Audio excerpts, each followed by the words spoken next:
donc aujourd'hui vendredi 15 mai pour la suite du cours sur nos fonctions de référence. Donc normalement vous avez imprimé la fiche de cours, il faudra la compléter avec ce qui est en rouge, voilà, et que je vais expliquer bien entendu dans cette vidéo. Alors on appelle fonction donc carré, une fonction qui est définie simplement par la formule, par exemple si la fonction s'appelle f, f de x égale x carré. Alors on note une fonction de la façon suivante, on peut noter l'ensemble de définition c'est R, c'est-à-dire il y a une image pour chaque réel de l'axe des abscisses. On sait qu'il y a des fonctions qui ne sont pas définies pour toutes les abscisses, il y a parfois des abscisses interdites qui n'ont pas d'image, ce n'est pas le cas de la fonction carré.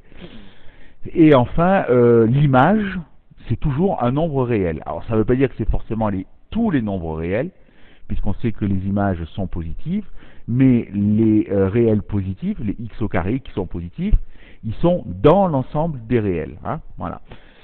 Et donc c'est une fonction qui a n'importe quelle abscisse x, elle associe son image qu'on va noter x au carré. Alors, on va commencer en fait par faire la représentation graphique de cette fonction, puisque finalement c'est le plus simple, donc je passe directement à la page 2 et je reviendrai ensuite sur la page 1 pour les propriétés. Alors, on peut commencer par calculer quelques images de quelques points. Alors par exemple, moins 4, si je calcule moins 4 au carré, ça me donne 16. Moins 3 au carré, ça va faire 9, puisque un carré est toujours positif. C'est ce que je vais vous expliquer. Ici, j'ai 4, 1, 0, 1, 4, 9 et 16. Voilà quelques images. On va placer les points correspondants dans le repère orthonormé que j'ai dessiné ici. Donc, on a l'unité. Donc, je sais que l'image de moins 4, c'est 16. Alors, j'ai fait un trait tous les 5. Donc, 5, c'est ici. 10, 15 et 16, c'est ici. Donc, j'ai un premier point ici. Ensuite, l'image de moins 3. L'image de moins 3, c'est 9.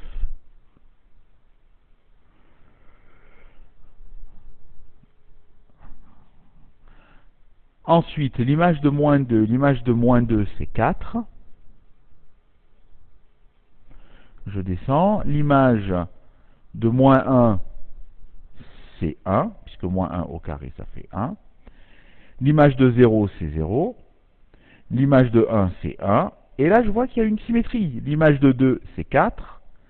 Donc ça, c'est ce qu'on a étudié au tout début de l'année. On va voir qu'on va démontrer assez facilement que cette fonction-là est une fonction paire. Il y a cette symétrie entre l'image d'une abscisse négative et l'abscisse positive qui correspond. L'image de 3, c'est 9. Et l'image de 4, c'est 16. Alors, pour relier ces points, il y aurait plusieurs façons de les relier. On pourrait faire une ligne brisée, on pourrait faire... on ne sait pas trop ce qui se passe entre ces points. En tout cas, si vous le faites sur la calculatrice, donc la calculatrice, qu'est-ce qu'elle va faire? Elle va calculer en fait des milliers de points entre moins 4 et 4. Donc elle va faire moins 3,99, moins 3,8, moins 3,7, donc plein de points. Et vous allez voir que vous n'obtenez pas du tout une ligne brisée, si vous le faites sur la calculatrice. Ça va être une courbe bien particulière, alors que vous allez essayer de tracer proprement en bleu, qui va passer par tous ces points, mais qui va être arrondie. Voilà, au niveau de l'origine du repère. Voilà, là il y a un arrondi ici. Et elle va repartir en symétrie, bien sûr, de l'autre côté. Voilà, donc vous êtes obligé de la faire à main levée. Et ça n'est pas une ligne brisée. Donc, essayez de le faire le plus proprement possible. On tracera sur la calculatrice pour voir exactement l'allure de cette fonction. Voilà, mais ça ressemble à ça. Eh bien, cette courbe, c'est ce qu'on appelle une parabole. Voilà, alors une parabole, bien entendu, c'est la représentation graphique de cette fonction carrée. On verra qu'il existe une infinité de paraboles, il n'y a pas qu'une seule fonction dans la représentation graphique est une parabole, mais elles dérivent toutes de cette fonction carrée. Si ça s'appelle une parabole, c'est un mot que vous connaissez, vous entendez parler de parabole télé, de ski parabolique, il y a effectivement un rapport avec cette courbe-là, que vous étudierez pour ceux qui continueront les mathématiques l'année prochaine. Bien.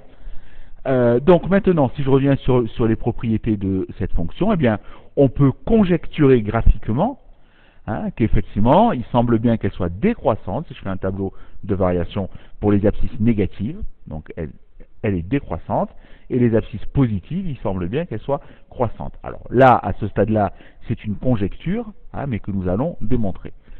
Donc, dans mon tableau de variation, donc vous voyez, j'ai fait un tableau de variation classique, de moins l'infini, 0 plus l'infini. Alors, là ici, j'ai laissé des moins l'infini et plus l'infini en trop que je vais donc gommer. Je vais mettre du blanco ici, il n'y en aura pas.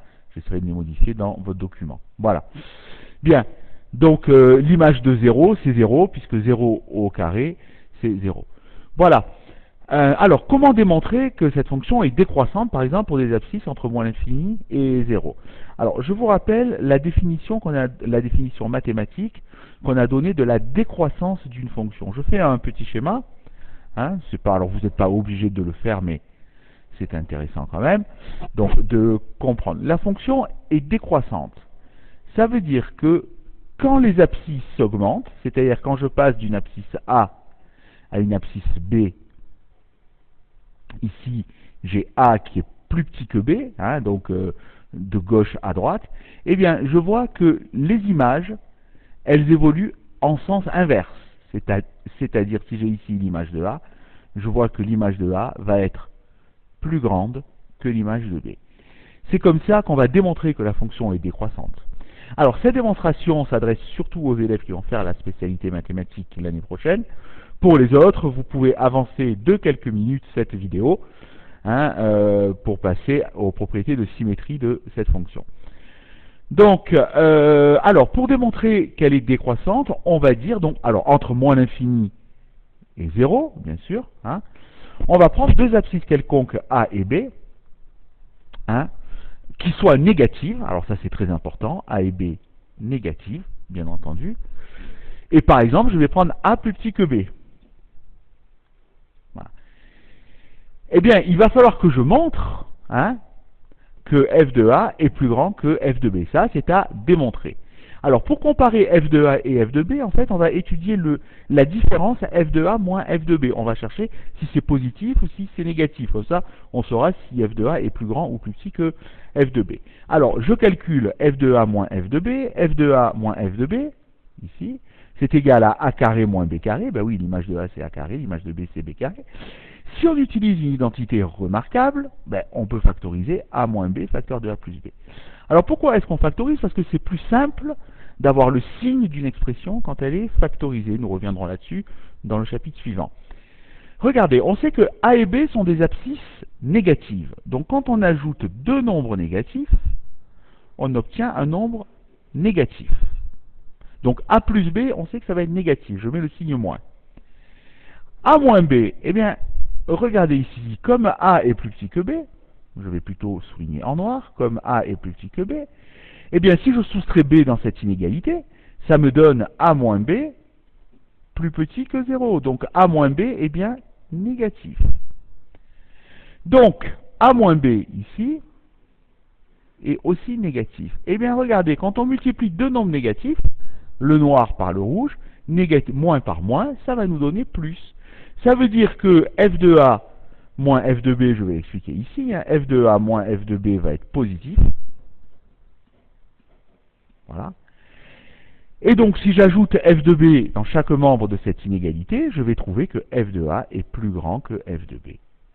Voilà. Donc, j'ai démontré que f de A était plus grand que f de B, quand, bien entendu, A est plus petit que B, et que A et B sont des abscisses négatives. Donc, j'ai une inversion d'ordre, j'ai bien A plus petit que B, f de A plus grand que f de B, donc la fonction est décroissante sur moins l'infini plus l'infini. La démonstration est similaire sur 0 plus l'infini, sauf que la fonction est croissante sur 0 plus l'infini. Donc, en fait, qu'est-ce qui va se passer? A moins B va rester négatif, mais c'est A plus B qui va changer de signe. Donc, A plus B va devenir positif si on prend des nombres positifs. À partir de là, moins par plus, ça va faire moins, et donc j'aurai l'opposé. F de A moins F de B sera négatif, et donc F de A sera plus petit que F de B, et j'aurai donc une conservation de l'ordre, et donc une fonction croissante. Quand je dis qu'elle conserve l'ordre, attention, je réexplique bien, c'est quand j'ai deux abscisses dans un certain ordre, A plus petit que B, les images sont dans le même ordre. F de A est plus petit que F de B aussi. Si c'est comme ça, c'est que c'est une fonction croissante. Si les images sont dans l'ordre opposé, c'est que la fonction va être décroissante. Voilà, alors maintenant, on peut reprendre la vidéo pour tout le monde. On passe à la propriété 5. Alors, on l'a vu hein, sur le graphique, la représentation graphique de cette fonction carrée, c'est une parabole, je vous l'ai dit, et c'est une fonction paire, hein, puisque f de moins x égale f de x, elle admet l'axe des ordonnées comme axe de symétrie. Alors là, la démonstration, elle est très simple, donc tout le monde doit la faire, spémat ou pas. Hein. On a vu qu'une fonction est paire si f de x est égal à f de moins x. Donc on calcule f de x c'est x carré, f de moins x c'est moins x au carré, mais un carré étant toujours positif, c'est égal à x carré, moins par moins plus. Comme f de moins x égale f de x, alors la fonction est paire, et il y a bien un axe de symétrie. L'image de moins 4, c'est pareil que l'image de 4, l'image de moins 9, c'est pareil que l'image de 9, moins 10, c'est pareil que l'image de 10, etc. Voilà ce qu'il faut connaître sur cette fonction de référence. C'est tout pour aujourd'hui, donc je vous laisse compléter ce cours et faire les exercices que je vous donne à faire pour la semaine prochaine. Je vous souhaite un bon week-end et à la semaine prochaine.